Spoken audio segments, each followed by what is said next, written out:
Praise the Lord, सभी को जय मसीह की। और मैं विश्वास करता हूँ आप सब खुश हैं और मसीह में आगे बढ़ रहे हैं। आप हमारी वीडियोज़ को लाइक कर रहे हैं, ऐसे फैला रहे हैं। मैं हर एक देखने वाले का धन्यवाद करना चाहता हूँ जो मसीह के सुसमाचार में बढ़-चढ़ के हिस्सा ले रहे हैं। आमीन। आज जो इस वीडियो का बनाने का मकसद इस है कि मैं अपनी गवाही शेयर करना चाहता हूँ कि कैसे परमेश्वर ने मुझे एक ऐसी बीमारी से निकाला जिसका डॉक्टरों के पास भी इलाज नहीं था, या ऐसा मान लीजिए कि उन दवाइयों पे मुझे रहना पड़ता। तो मैं शुरू से शुरुआत करता हूँ और मैं थोड़ा शॉर्ट रखूँगा जिससे ज़्यादा वीडियो लंबी ना हो। 10 मिनट में, 10-12 मिनट में मैं अपनी पूरी गवाही बताऊँगा और अंत में बताऊँगा कि कैसे प्रभु ने मुझे आज़ाद किया है। और मैं विश्वास करता हूँ जब इस गवाही को आप पूरा सुन लेंगे, परमेश्वर आपकी ज़िंदगी में हलों को लेके आएगा। आमीन। साढ़े 3 साल की उम्र का था जब से मुझे मिर्गी आना स्टार्ट हुई, और मैं एक दिन ऐसे ही बेड पे लेटा था और मेरे भाई और मम्मी थे। मुझे धुंधला-धुंधला याद आता है जब वो चीज़। तो मुझे अचानक से फ़ीड्स आया और मैं बेहोश हो गया, और मेरे मम्मी-पापा मुझे हॉस्पिटल लेके जाते हैं और मैं 24 घंटे तक बेहोश था। मेरी रीढ़ की हड्डी से पानी निकाला जाता है टेस्ट के लिए कि क्या हो गया है, क्या हो गया है? बहुत सी टेस्ट करवाई, तो पता चला कि ये एक फ़ीड्स आया है इसे, और ये बीमारी ऐसी है कि हमेशा मेडिसिन पे रहना पड़ेगा। तो मैं मेडिसिन पे रहना चालू हो गया और मैंने मेडिसिन्स लेना चालू कर दी, और ऐसे-ऐसे मैं मेडिसिन का आदी बन गया, और जब मैं बड़ा भी हो गया, तो उस मेडिसिन के बिना मुझे नींद नहीं आती थी, और मेडिसिन लेता भी था, तो भी मुझे तकलीफ़ हो जाती थी। और ऐसा था कि घर में दुष्टात्माओं का भी तकलीफ़ बहुत था। मेरी मम्मी को दुष्टात्मा का अटैक होता था, भाई को दुष्टात्मा का अटैक होता था। तो हमारे घर में सब कोई ना कोई किसी न किसी चीज़ों से जा रहा था, परेशान था, और उसी बीच में मेरी बार-बार तबीयत ख़राब हो जाना, बार-बार फ़ीड्स आ जाना। तो मेरे मम्मी-पापा ने मुझे जो एक आम इंसान करता है, सोचा इसको कुछ ऊपरी का चक्कर है, तो वो भी करवाना चालू कर दिया। हर द्वार पे जाना, हर ये तावीज़ बना लेना, बहुत चीज़ें करना, बहुत XYZ बहुत चीज़ें, हर एक के पास जाना कि मेरा मेरा बच्चा सिर्फ़ ठीक हो जाए। इस मकसद से मेरे माँ-बाप मुझे हर जगह लेके जाते थे। मैं बहुत जगह ही गया, मगर मुझे इस चीज़ से आराम नहीं मिल रहा था। तो मैं गवाही को थोड़ा शॉर्ट करता हूँ। 2009 में जब मेरी बहुत ज़्यादा तबीयत ख़राब हो गई, और मुझे इतना ज़्यादा फ़ीड्स आने लगा कि मुझको मेरा शरीर पता नहीं चल रहा था, और मुझे एडमिट कर दिया। डॉक्टर भी डर गया था कि इतना आ रहा है तो उसको कहीं नज़दीक हॉस्पिटल में आप एडमिट कर दो। 2009 का समय था, और अ, मेरे पिताजी को किसी ने कहा कि यहाँ पे प्रार्थना होती है, क्यों ना एक बार आप वहाँ लेके जाएँ और प्रभु यीशु से आप प्रार्थना करें। तो एक ऐसे ही तौर पर कि बहुत जगह गए हैं, तो क्यों ना एक बार यीशु मसीह के पास भी जाके देखते हैं। तो मैं डिस्चार्ज हुआ वहाँ 5 दिन के बाद, और मैं अ, चर्च गया पहली बार, कलीसिया गया, और वहाँ देखा तो लोग वर्शिप कर रहे हैं, आनंद मना रहे हैं। तो मुझे अच्छा लगा, और मैंने भी कलीसिया जाना चालू कर दिया, और ऐसा था कि हम जहाँ रहते हैं वहाँ फ्राइडे छुट्टी रहता है।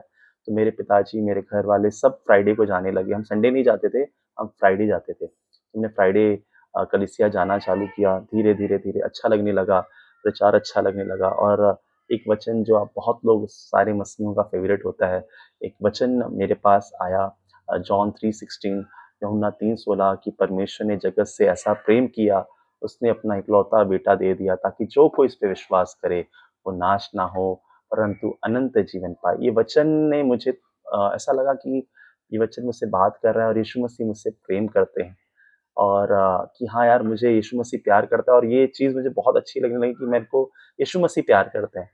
मैं मसीह में आ गया और मुझे अच्छा लगने लगा। मैंने दवाइयाँ छोड़ दी, बाय फ़ेथ मैंने मेडिसिन्स लेना छोड़ दिया, और ऐसा लगा सब ठीक हो गया है। मगर मैं आपको एक चीज़ बताना चाहता हूँ, 1 साल बाद 2010 या 11 में फिर मुझे फ़ीट आए, और अब ऐसा हो गया कि हम प्रभु में बढ़ रहे थे, हम पूरे घर ने विश्वास कर लिया था, फिर ये आ गया, और तो हम बहुत परेशान हो गए, अब कहाँ जाएँ? मगर हमको पता चल चुका था कि यीशु मसीह ही मार्ग, सत्य, जीवन है।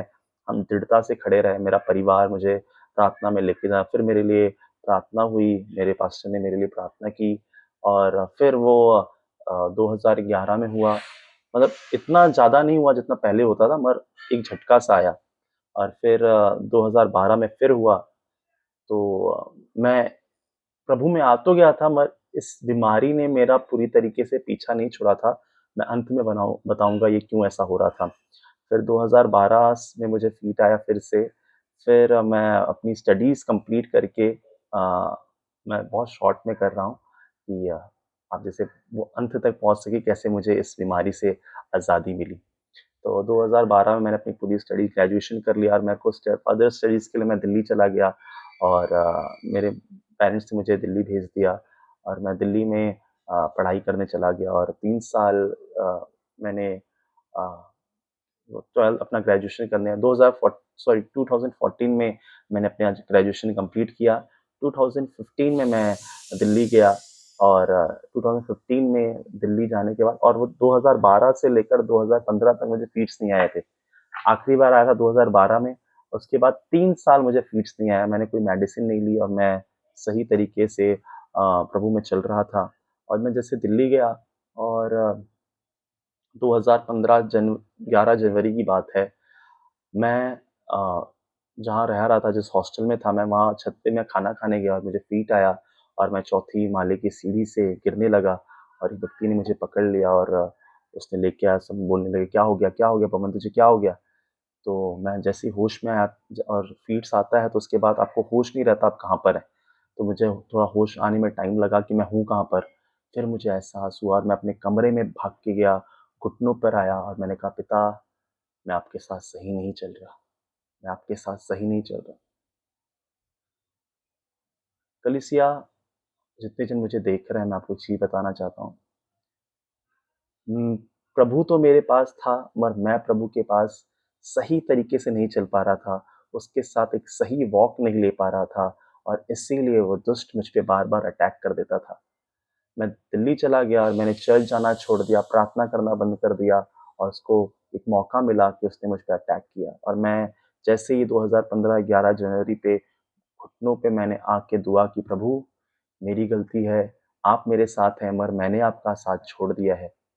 मुझे एक बार मौका दें, मैं आपके साथ सही चलना चाहता हूँ। और मैंने वो प्रार्थना की और मैं फिर अपने घर आया और एक मीटिंग थी 15 दिन की, उस मीटिंग को मैंने अटेंड किया। और 15 दिन मैंने संसार सिर्फ़ प्रभु के साथ हर एक चीज़ का पश्चाताप करके मैंने प्रभु के साथ एक सही वॉक ली।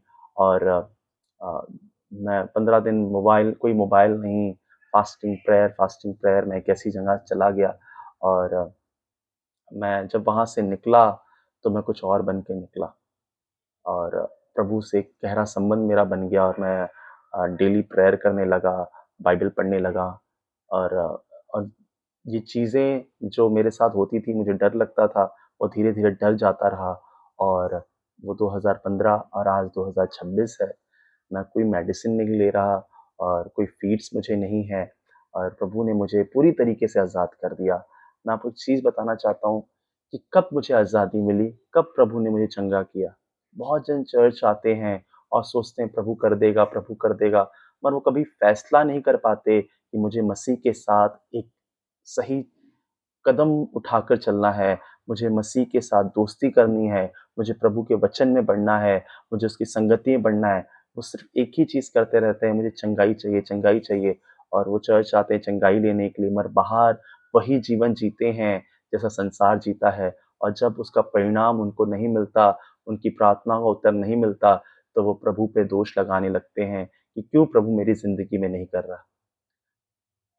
आज मैं आपको एक चीज़ बताना चाहता हूँ। अगर किसी भी आप चीज़ से गुज़र रहे हैं, कोई परेशानी से आप गुज़र रहे हैं, मैं आपको एक चीज़ कहता हूँ, उस पे थोड़ा ध्यान हटाएँ और देखें कि आप मसीह के साथ कैसे चल रहे हैं।